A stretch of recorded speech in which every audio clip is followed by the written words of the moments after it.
You're listening to Natural Born Heroes, an optimal living interview with Christopher McDougall and Brian Johnson.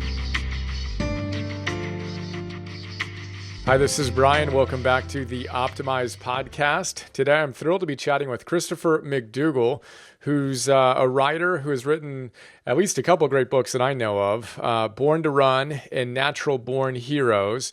Today, we're going to talk about Natural Born Heroes. It's one of my favorite recent books, and it's just awesome. The subtitle is Mastering the Lost Secrets of Strength and Endurance.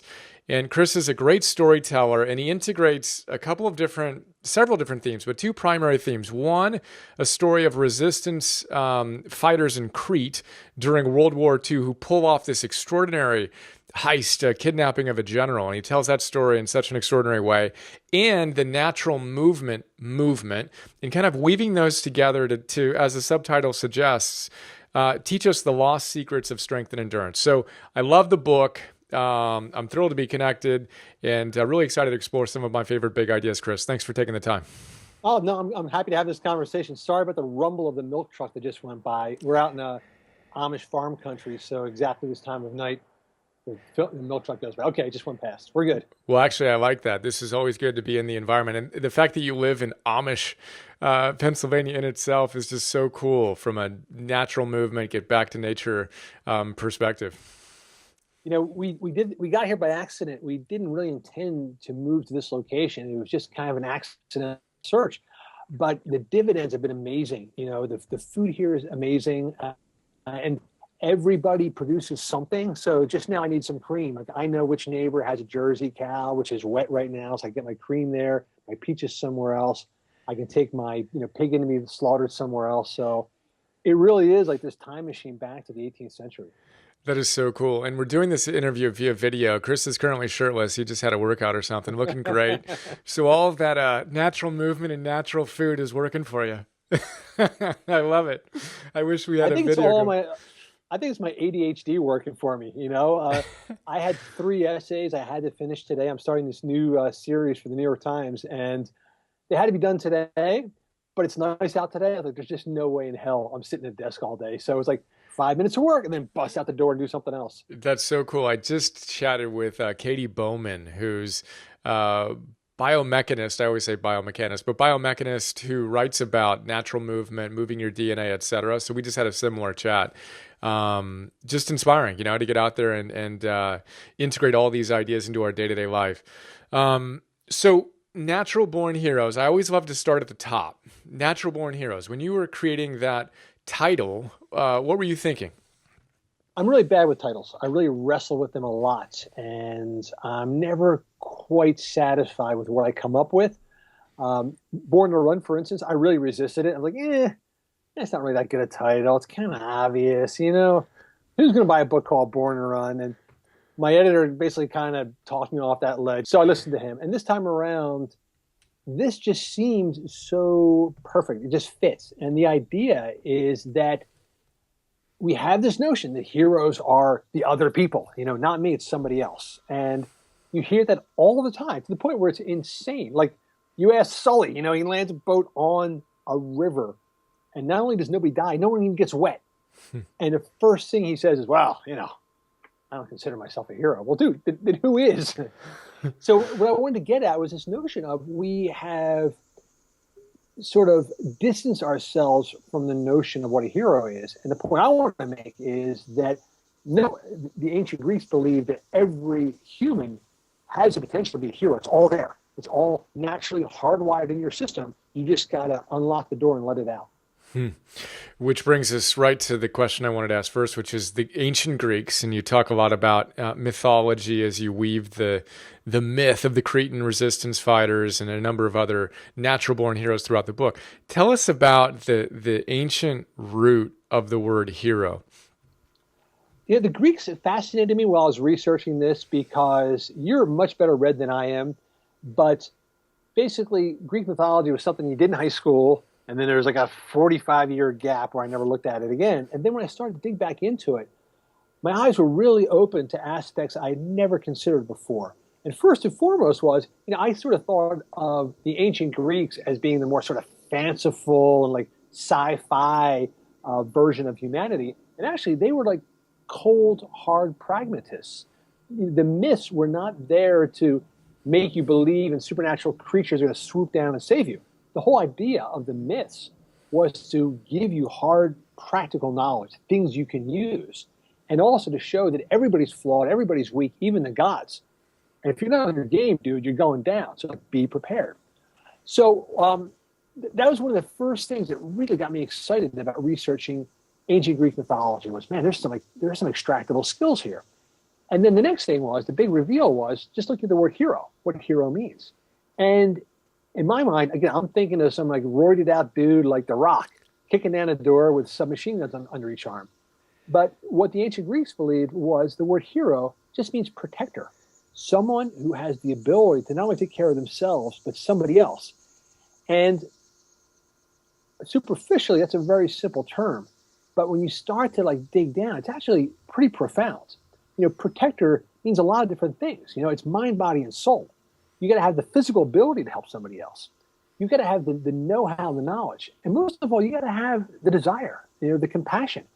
And then when you realize that a hero is dependent like a three-legged stool upon all three of those aspects, then you start to realize, man, this ancient Greek mythology, it's at the foundation of everything we ever talk about. Every sort of holy trinity, every mind, body, and soul, ego, id, superego. It all gets back to that same idea.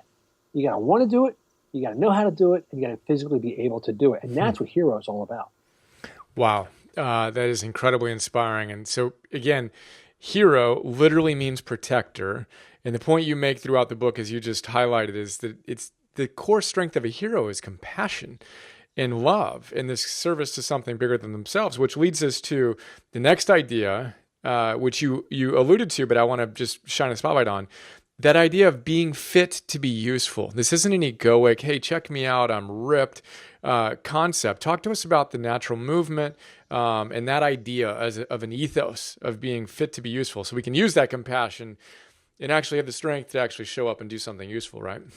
Yeah, it's fantastic. And you can actually even distill it down to two words. I mean, think about this as a two-word life philosophy. If you want to put a bracelet on your arm and look at it every once in a while for inspiration, what if the bracelet on your arm just said two things? Be useful. Be useful. And you apply that test to everything you do in your life. Like when you go to the gym and you're doing bicep curls, ask yourself, am I being useful? What will this exercise ever do to help me or anybody else? As opposed to going outside and practicing some parkour, practicing some climbing and jumping and evasion techniques. And every other aspect of your life too. Even when you're having an argument with a friend, say, am I being useful, or am I just trying to win? Am I advancing the knowledge? Am I advancing the friendship? Or am I just trying to come out of here with a W, with a notch in the win column? So where this whole philosophy comes from, for me, comes from Georges Hebert, the great French, I'm not sure what you would call him, philosopher, physical scientist, but began as a French naval officer who witnessed the destruction of Martinique in that horrific volcano. And what really shattered him was watching tens of thousands of people perish because they couldn't execute a few basic physical movements. And then when he went back to France, he tested a bunch of naval cadets and found that they couldn't do it either. They couldn't do a simple jump. They couldn't climb. They couldn't lift another cadet on their shoulder and carry them. And so he created a method of exercise called the natural method. The idea being that there are 10 basic human movements, animal movements that every person should be able to execute. And those things are really useful. And he coined that phrase, be fit to be useful. But again, I love just boiling it down to the two words, be useful. And again, you apply it to everything. Strength, skill, compassion. Do those two words apply? So good. Yeah, and I got the old school Hebert kind of overview. I'm excited to dive into that as well. Yeah. So many different ways we can go. Let's go to Crete, and let's go to these resistance fighters who kind of become our heroes that we use to kind of unpack those lost secrets of strength and endurance. First, you want to just give us a frame? I'd love to hear you describe that. Just give us the quick context of what we're talking about when we think of these Cretan resistance fighters. Then we'll drill into the weeds and the fat and the movement and all that good stuff. Sure. What was fascinating to me was I was reading up on some transcripts of the Nuremberg trials. And they had Hitler's chief of the military, right before he was sentenced to death. They said, "Do you have any last words?" And he says, "Yeah, I do. I do. If it wasn't for the Greek people, somebody else would be sitting here right now. If it wasn't for the Cretan resistance, you'd be the ones in this chair and not me." And I thought it was just startling that he didn't blame Hitler for messing him up. He didn't blame Stalin. He didn't blame Eisenhower and D-Day. He blamed the one place in the world that put up the biggest fight that had no army.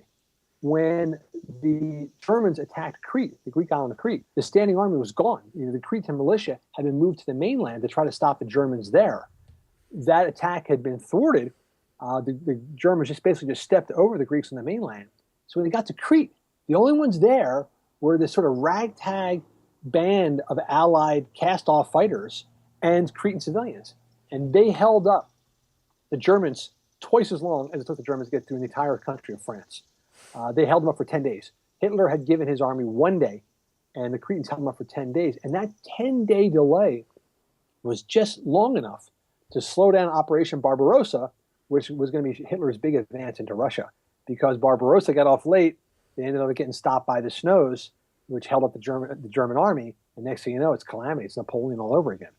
So when I heard about the Cretan resistance, I thought, well, man, who were these guys? What were they up to? And I just started to unpack one story after the other. And two things happened.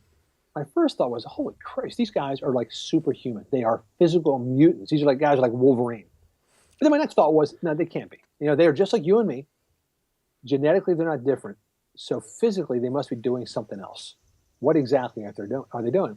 And Brian, for me, one of the tests I like to apply to any thing that I think I'm discovering is, does this thing have a pedigree? Does it have a track record? Because everybody can show up with a brand new diet and a brand new exercise and a brand new supplement that they just discovered. But if they just discovered, to me, it's got no relevance. But if this thing has been around for 2,000 or 3,000 years and we keep seeing it turn up again and again and constantly effective, then there's usually something there that I want to look into.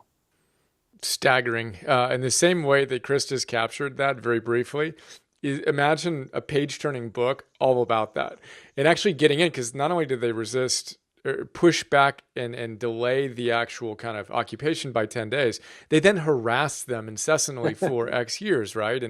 And pulled off the kidnapping, which you walk us through, and how they actually did that. First time ever, right, in history that's been achieved. Yeah, so what I wanted to look at was, first of all, what the heck is happening on this crazy little island full of these indomitable guerrilla fighters? And while I was looking into it, I discovered that they pulled off this insane exploit that had never been done before. For the first time in modern military history, fighters went behind enemy lines, kidnapped the commanding German general, and got him off the island. And they were on the run for more than a month. And again, when you first hear about this, you think, God, what a stupid idea. Like, what a stupid plan. There's a reason why you don't try to kidnap the other general, because he's the most protected guy on the island. And secondly, you're on an island. There's nowhere to go. So these guys snuck behind the lines. They got the general. And then they went on this like mad dash and being pursued by 100,000 German soldiers, circling this island with search planes and attack dogs and grid marching troops, all trying to wrestle these guys together. And they couldn't catch up with them. So that's what I wanted to know. Is like, dude, how do you pull this off? And secondly, like, what exactly were they doing that the rest of us can learn? Okay, so let's pull that thread. So what were they doing? What can we learn? Okay, so my first question was, when you come from a background of any kind of ultra endurance sports, almost always your first question is, what did those guys eat? What were they putting down their necks? Because really, every contest begins and ends with nutrition. My friend Sunny Blindy's a nutritionist, and she says that an ultra marathon is an eating and drinking contest with some exercise and scenery thrown in. Because if you can't get calories down your neck, you're toast. So that was my first thought was, what the hell are these guys eating? Because again, you're on the run. There's no aid stations. There's no one's handing you like cliff shots.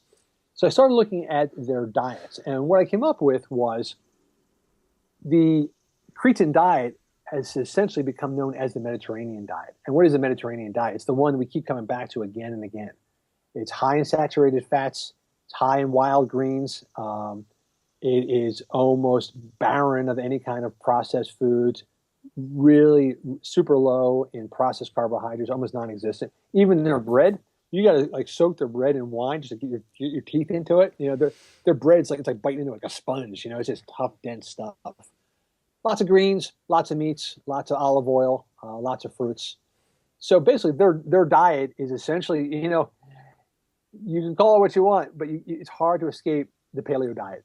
It is what it is. You know, this is the diet that's been around for tens of thousands of years. The second thing I was looking at with them is basically how do you physically go? Like, what were they doing that allowed them to transfer that caloric energy into effective movement? And then what you come up with is a system of movement very similar to what George Hebert discovered and what people who do parkour use today. Again, amazing, and so much we can talk about there. I want to shine a light on two aspects of the diet that I love the way you unpack in the book: weeds and fat. So talk to us about weeds, and specifically, if you can, shed some light on the power of omega-6 vis-a-vis 3, the ratio, and I love the metaphor you use of the fire. Nice toasty little fire is nice, but setting the whole place on fire isn't so good. Can you tell us about that? You know what's cool about our jobs, Brian, is that you have a mystery, you know, something you're curious about, and you start to look around, and I'm sure this is your experience, and like you can't believe the people you find. So I became interested in what the Cretan resistance fighters were eating, and I was able to actually find exact foods, you know, exactly the kind of foods they were eating, kind of lamb, the kind of Greek orta, which is a collection of weeds. I could read on the printed page what these things were, but I wanted someone to actually put them in my mouth. And so I started looking around, and I found a former ballerina in Brooklyn named Leda Meredith, who is the granddaughter of Greek immigrants. And she used to go out in like Prospect Park in Brooklyn and foraging for wild greens, the same kind of foods that these resistance fighters were eating on Crete. Leda is finding in like the least calorically dense place on the planet, which is like a park in New York City. So Leda was able to walk me through it. She even came out of my house, walked out the door, and was instantly spotting, you know, these are mustard greens, you know, these are dandelions, these are pokeweed berries. Just finding food left and right. These are black walnuts, and finding this whole like nutritionally dense cornucopia, literally steps from my back door. Which basically steered me toward was the thing, you know, basically kind of a rule of thumb is the deeper the color, the denser the phytonutrients. And, you know, you take iceberg lettuce, it's basically a glass of water. A glass of water that's been turned solid. But you take like mustard greens or dandelion greens, the color is so dense and rich, that's a good indication that is bursting with slow burn phytonutrients, which will do two things. They will fuel you on a more sustained level, and then also create fewer residues that your body then has to process and expel. So it's kind of like putting something in your fireplace. You want to get maximum heat for the most amount of time and the least amount of residual smoke. And that's what these forage greens are giving you. That's awesome. Can you talk to us about the omega-6, omega-3 imbalance that we now have as a result of moving away from this more classic ancient diet? Yeah, I wish I had my numbers in front of me because I'm not a number guy, and so my proportions are off. But essentially that was what was happening was that as we moved from processed foods, we were tipping the balance from slow burn to fast burn. That what we were doing was taking what had been a diet that was heavily stocked on slow mastication foods, slow digestion foods, and then slow caloric release foods, and switching them to things which would basically torch in your system, like newspaper or kerosene. Yeah, that's awesome. And then just to highlight the thing that I found most compelling in what you were describing in terms of the omega-6, omega-3, you made the point that, and Michael Pollan talks about this too, that we've moved from eating leaves, weeds in the parlance we've been discussing, to seeds. Right. Some crazy percentage, and I'm not a numbers guy either, but some crazy percentage of calories now come from 4 seeds, right? Rice, soy, corn, and wheat, right? Just nuts. And the omega-6 composition in those seeds is very different than the omega-3 in the weeds. And the ratio has gotten so warped that the omega-6s, although important for fighting inflammation, now, rather than have that small fire, we're basically torching ourselves. And I just love the way that you presented that. And sorry about torturing you in the attempt to to get that particular story out. No, dude, I'm glad you zeroed in on it. Because that's exactly right. That's one of the things that Leda was talking about too, was when we were out foraging, it was one of her points was, she's like, you notice there's no grains. I'm not picking up any grains. I'm not picking up any seeds. Everything's green. Everything's bursting. And it's year round. You always find something. There's almost always something. There's purslane bursting out. There's dandelions bursting out. And even below the frost line, you can find greens high in omega-3s. Yeah, it was so cool. And you were talking about that, literally growing out of the cracks, and these guys are running, racing. And it's another point that you make in the book is they're running up these ridiculously steep, jagged mountains. And Crete is just gnarly as an island, right? Going up and down and pulling out and making the horta as they go through. And then the other part of it that you talk about, and you bring Maffetone into it, and just really cool storyline in itself of the fat that they were burning as a preferred source of fuel. Can you talk to us about that? Again, it's funny. If you go back and read the Iliad, the Odyssey, you'll always find references to a sacrifice of fat, that, and Homer even does it too. There's one point where Odysseus shows up and he's being feted by a king, and Homer puts in a sly little aside of like, they took the fattiest portion and they gave it to the poets, the greatest member. Basically, he meant for him. So this idea of a big, like, dripping handful of like sheep fat, like that was what you really wanted. And yet we're told, oh, you want to cut that off. Don't eat the fat. Get it fat free. But anybody who's become fat adapted, who's recalibrated their metabolism, so they're now basically running with saturated fat as opposed to processed grains, the first thing you notice is, I'm not hungry that much. I'm not slumping that much. When I bumped into Tim Noakes in D.C., again, he's over 70 now, built like a lumberjack. I tried to take him to lunch, and he's like, no, that's okay. I ate yesterday. Yeah, so did I, dude. And I also ate this morning. I'm going to eat this afternoon. He eats once every 36 hours. He packs in, a belly full of sausage, eggs, and bacon, and then he'll just rock on that. Super fit, super active guy. So, the story's been told. What I liked is applying it to a life or death circumstance, because it's one thing if you're making an informed choice about, I got a wheat belly, I want to trim down a little bit. That's pretty comfortable circumstances to make a dietary choice. It's another thing if you're being chased by 100,000 seriously pissed off German soldiers. Like, what you put in your mouth is going to decide whether you get away or not. And so that's why I thought putting that fat-adapted diet to the test, you can't find a better example than the Greek resistance. Yeah, it's super cool. And then you bring Tim Noakes, you bring Maffetone, you bring Mark Allen, and just all these other, natural-born heroes who have changed from the carb loading, et cetera. And Tim Noakes is the former carb loading king, right? Yes, that's the thing about Brian. I was talking before about pedigree. Like, you're onto something when you see it show up again and again and again. So you look at the fat-adapted diet. Well, Homer was talking about it with the Greek heroes. The ancient Greek athletes themselves in the early Olympiads, they were on a fat-adapted diet. The Mediterranean diet is a fat-adapted diet. Then you find about Mark Allen, the guy who was the indomitable monster of Ironman triathlons back in the 1990s, set a record that couldn't be touched for 12 years. He made his breakthrough when Phil Maffetone made him fat-adapted. So the idea was that, back in the 80s and 90s, endurance nutrition was still kind of a dark science. People didn't really know what was going on. And the guys who busted through were the ones who were fat-adapted. That's when I started to realize, there's something here. You just keep connecting the dots through thousands of years, and the same way of eating turns up again and again. So then can you tell us how you switched and how you became fat-adapted? Kind of the high-level overview of that? Yeah, it's funny. When you're a doubter, when you are skeptical, that's when you have lasting memories. So I wasn't really buying this whole fat adaptation song and dance. I was going to go through the motions. I was going to check it out. I had the same experience with barefoot running. When I first heard about barefoot running, I was like, maybe, I don't know. The only barefoot runner I knew was Barefoot Ted, who was like the last guy I was going to pay any attention to.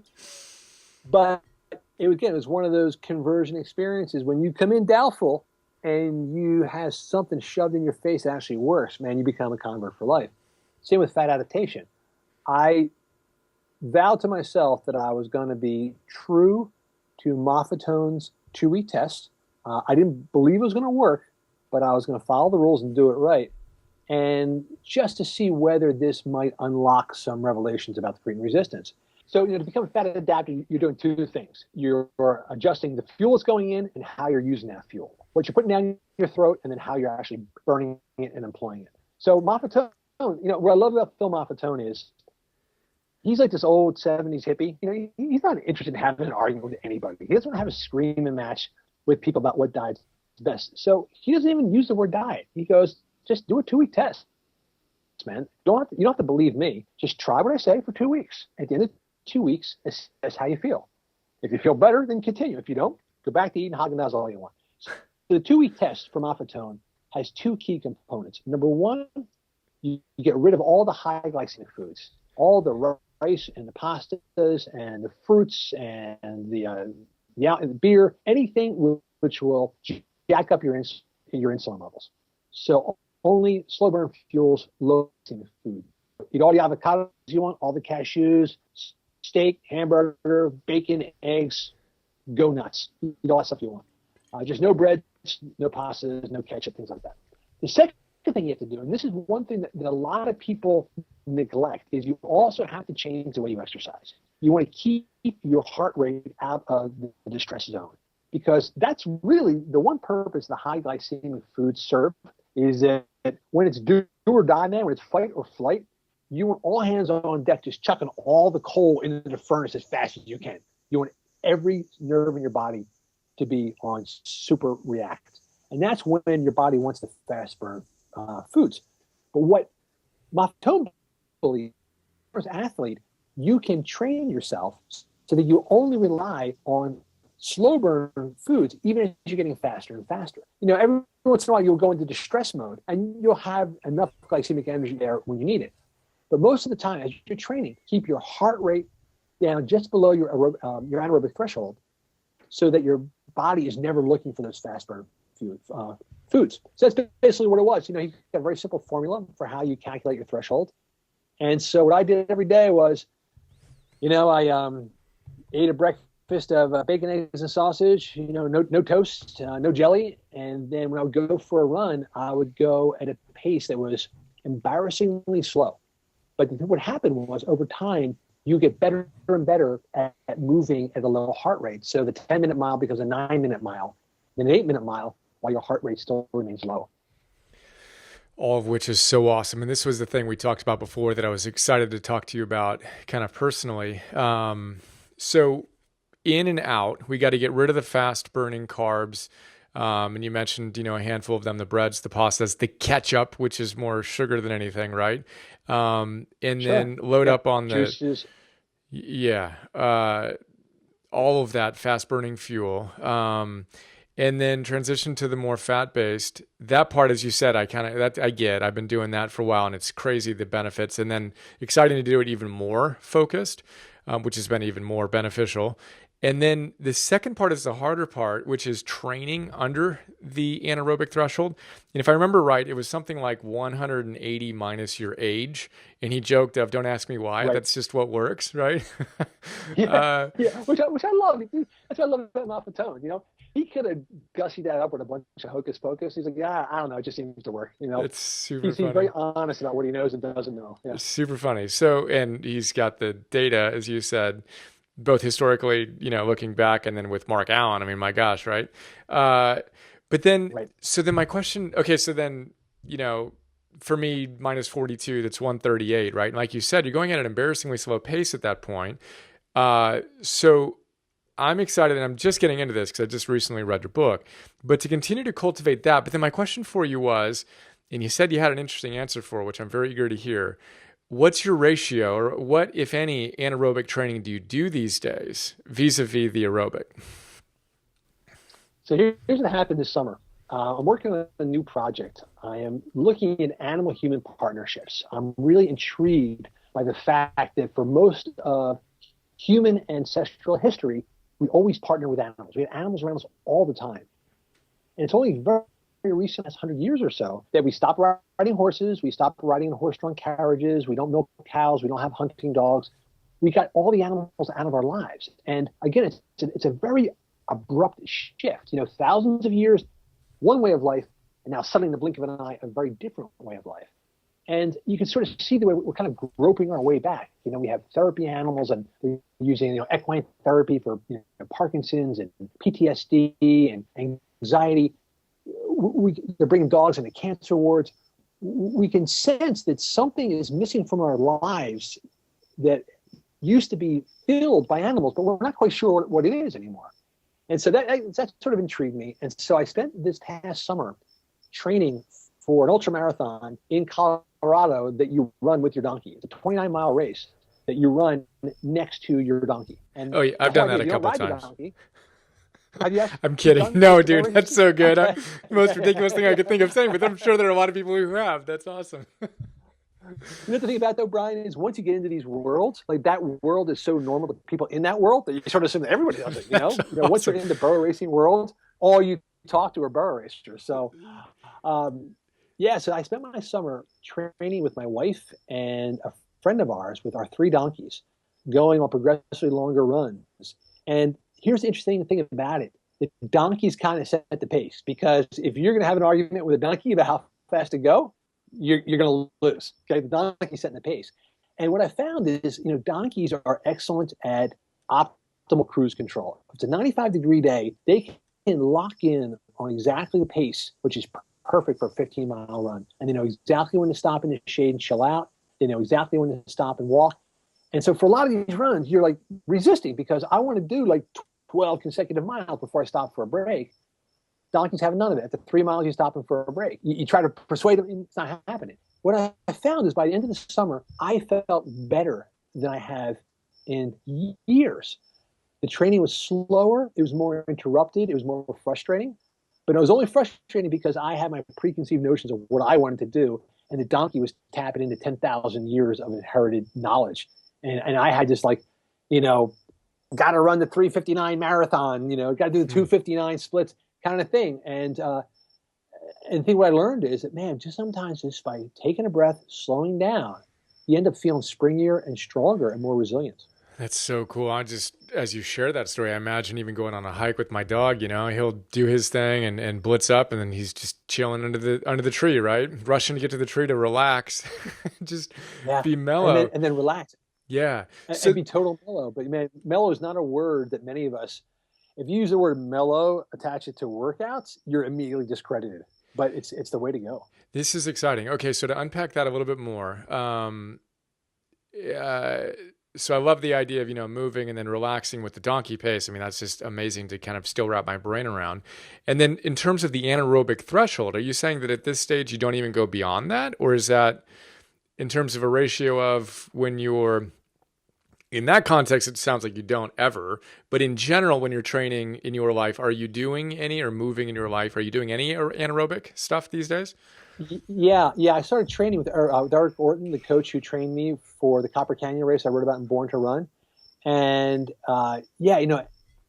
anaerobic training is really useful for a couple of things. For one, just for sharpening up form. It's hard to run bad when you're running fast, especially when you're doing interval repeats. So about once every 2 weeks, Eric would beat the crap out of me with some short, high-intensity speed work. But most of the intensity work we did was on hills, where actually wasn't necessarily that fast, and it was a gradual build-up to the anaerobic threshold. So I got to say, the anaerobic work was pretty limited. It was mostly targeting sharpening of form as opposed to increasing of heart rate. And the other thing I do a lot of is natural movement and parkour. I train with a group up here in Lancaster. And the goal of parkour is kind of similar to the goal of Maffetone's fat adaptation training. The better you get at parkour, the lower your heart rate remains. So the first couple of times you do a jump, your heart's pounding out of your chest. But as you get better at it, you relax. And so you can do a 2-hour workout and your heart is, basically right around sleepwalk stage. That's amazing. So then to make it even more personalized, I'm looking to kind of get to that fat burning state, and I'm out hiking or, which is kind of my primary thing. I run a little bit, but more like hiking and up hills. Just go at the embarrassing pace and just continue being at that 180 minus 42. That's your threshold, and just let that kind of expand is the rule of thumb there. Yeah, the thing about Brian is, again, where this notion of speed came from, this idea of like, go, go, go, fast, fast, fast. It is a modern monstrosity that really never applied to any natural challenge at all. Again, think about these Cretan resistance fighters. You got the pissed off German general that you're running through the mountains with. You sprint, you're dead. It's a game of endurance, not a game of speed. And so these guys were going at only the minimum all the time. So yeah, I recommend that. Right on. And the other thing too is, I heard guys say this one time trail run. They said, I never got hurt from going too far, only from going too fast. That's awesome. Well, this is good. Thank you for that tip. And here, just another, I'm going to just drill into a very personal thing. Burpees. I love doing burpees, right? So burpees are obviously a great way to jack up your heart rate very quickly. Would you do that if I was going to train that from a fat burning perspective? Would I just mellow out and just keep it below the anaerobic and have fun seeing what I can do to expand that? Yeah, here's where I'm going to say it's time for me to hand off the baton to the experts, because the guys who really know are guys like Kelly Starrett and Phil Maffetone. I'm basically a guy that tells people what they think. So I feel like I'm a little outside my pay grade here. And there's another thing too, is a lot of what I recommend is stuff that I personally like. So anything that I can actually count, like burpees, I don't like to do it. Well, My I watched attention you span do. is not. No, this is good. I watched you do that one workout on. I don't look at anything online, but for whatever reason, when I was reading up on you and found your outside magazine video stuff, that awesome dude that does all the stuff in the barn. You guys were working out, right? Steve Maxwell, he'd be a great guy for you to talk to. Steve Maxwell is the mental archivist of every like lost fitness secret. He's amazing. That's so good. Yes. So he created what he calls the Maxter Assist. What I like about it is it's 8 different movements strung together, and you only got to do it like 2 or 3 times, and you're done. Yeah. If I can do one thing 15 times, by the time I get to 12, my attention's wandering. Yeah, if I do one thing 3 times, yeah. So I'm going to let us go after this, but do you keep that in aerobic, or is that something that you get a little bit anaerobic on? Oh no, you keep that in aerobic. Absolutely. That's so cool. Okay, cool. That is very slow-based, skill-based, and the idea is total slow execution. Perfect. Okay, cool. Thank you all listeners for bearing with me there. Hopefully you found some insight in that for yourselves as well. The other thing I want to underscore when you talk about, and I've been saying his name wrong, but Maffetone, is that the proper, closer to the right way to say it? Yeah, that's right. That it's not about a diet, it's about a test. I love the way you described that, how he gave you that piece of paper. This is a test. Just run the test. Can you talk to us about that a little bit? Yeah, I think you underlined it like 3 times, like not diet, test, dude. Phil's idea is that the best laboratory is your own responses, and that if you subject yourself, I guess one of the mysteries, you hear this all the time. People say, listen to your body, listen to your body. It's like, well, I'm listening. I don't know what the hell my body's saying. Yes, my body's telling me that I'm sleepy. Well, why am I sleepy? Is it because I'm stressed? Is it because I'm fatigued? Is it because I just ate a giant bowl of hummus with Doritos? What exactly is causing this drowsiness? And so Maffetone's genius was saying, well, listen, if we can remove a couple of the variables from the experiment, we can actually zero in on what may be causing certain reactions. And so that's why he calls it the 2-week test. He said, let's just remove all the alien foods which have only been introduced recently into human culture, see how your body reacts without those foods, and then gradually reintroduce them. And then you can not only see how your body's reacting, but you can then also test levels. So what I found personally is like, I can eat 1 piece of bread, no physical response whatsoever. I eat 2 pieces of bread, I immediately get that insulin jack. I feel like bloated. Like I can actually feel my stomach bloating. I can feel my eyes drooping. It's bizarre how that second piece of bread actually acts, creates a chemical reaction in my body. So cool. Experiment of 1, run the test. I love it. And then final idea I want to hear you explore. You talk about Hercules and how Hercules wasn't actually the strongest guy in the fight. We think of him as you said before, kind of that roided out, rock-like, superhero figure, right? And I love the fact that you said that, no, it was his, if anything, he had a little man's complex, right? And it was his unbending will, which when we think about a natural born hero, we all have the ability to cultivate our will. Can you talk to us about that vis-a-vis Hercules, et cetera? Yeah, so I think it was Pindar that had a great description of Hercules, and I was like, wait, who's he talking about again? I thought this dude was kicking down doors. And he referred to Hercules as being not necessarily the biggest guy, not the strongest, not the most muscular, but the most capable. Hercules was the most capable. And then when you take that perspective and you look at what the 12 labors and all the mini labors are all about, usually Hercules used other possible means of other than muscular force to try and figure something out. I mean, his first reactions were always, can I talk my way out of this mess?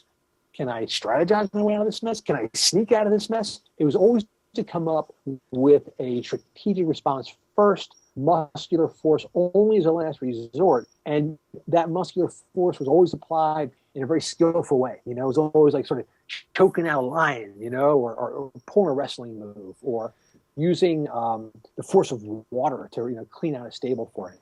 So the thing about Hercules was so cool about that was, to me, it really perfectly crystallizes what we mean by a hero. A guy that has strength, skill, and compassion, and that has an entire quiver full of options every time he goes in. He's not going in there to try and, overwhelm you with force. He's going to try and out-talk you. He's going to try and outthink you. He's going to try and outmaneuver you. That's amazing. And ultimately, he's going to be useful, right? He's going to do this all for something bigger than himself and move through those challenges in a meaningful way. Chris, I really appreciate all the work that you've done and do, and kind of your own little experiments of one, and Born to Run, and then this book, Natural Born Heroes. Tell us, what's your next book? Do you have a name for it yet? We have kind of a working title. Top secret. I'm not sure if it's going to stick though. But the column I'm starting for the Times is called "Running with Sherman," and it's about this attempt to take a marked for death rescue donkey and see whether he can be rehabilitated and turned into an ultramarathon running partner. And that's what I've been working on the past year, was learning as much as I can about partnering with animals, training animals, and then also what they can teach me about my own endurance and training and athleticism. Amazing. What's the scheduled date on that? Do you have one? Yeah, I'm trying to finish the third essay for the Times. I'm trying to finish that now. So I think that series is going to roll out really soon. And then I'll be doing a book on the subject as well, which will probably be out sometime in 2017. Right on. Okay, well, people can follow that, obviously, on New York Times. Your best website is at chrismcdougall.com? That's it, yeah. You're awesome. Thank you for all you do. Hey, Brian, I appreciate it, man. This is a great talk. Thanks a lot. Isn't it a bit odd that we went from math to science to history, but somehow missed the class on how to live? For some wacky reason, Optimal Living 101 never made the schedule. Of course, it's too late to go back and change that, and you're too busy to read full-time to catch up. Yet, if you're like us, you're all about optimizing your life and actualizing your potential. So imagine this. Imagine having someone read the best books on optimal living and pulling out the big ideas that can truly change your life. Those sections you asterisk and underline and mark all up. Then imagine that guy, me, connecting those ideas to other great books and helping you apply them to your life today. Well, that's what I do with something we call Philosopher's Notes, where I break down each great book into a simple 6-page PDF, 20-minute MP3, and 10-minute Philosopher's Notes TV episode. Then imagine me taking the absolute best big ideas from those great books and sharing them with you in fun, inspiring, super practical Optimal Living 101 classes. On stuff like Purpose 101, Confidence 101, Business 101, Meditation 101, that sort of thing. You've got a personal trainer? I'm kind of like your personal philosopher. Ancient wisdom plus modern science plus common sense plus virtue plus mastery plus fun. That's what our optimized membership program is all about. We'd love to have you join us. Check us out at brianjohnson.me/join.